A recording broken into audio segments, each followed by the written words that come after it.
On peut découvrir plusieurs artistes à l'exposition de Venise.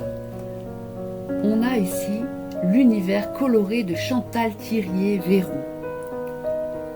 Elle peint pour saisir une vie secrète où l'on perçoit le mystère d'une atmosphère pour entrer dans un univers où va s'inscrire l'intériorité des personnages.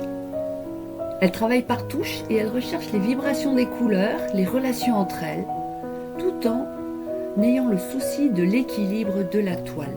Sa peinture est souvent qualifiée d'onirique et elle invite au rêve.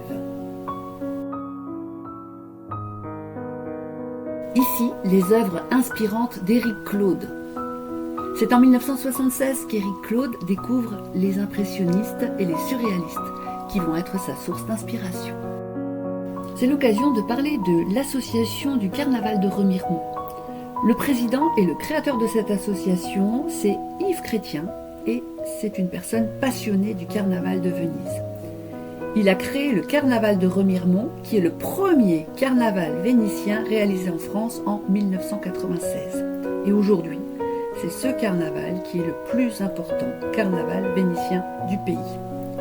D'ailleurs, la plupart des costumes participent au célèbre carnaval de Venise, et c'est d'ailleurs de là que proviennent leurs masques. Point important, tous les costumes sont fabriqués de façon artisanale par les membres de l'association.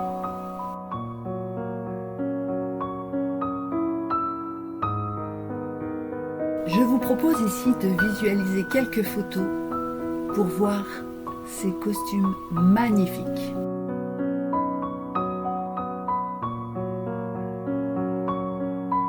Les images se passent de commentaires tellement les costumes sont très beaux.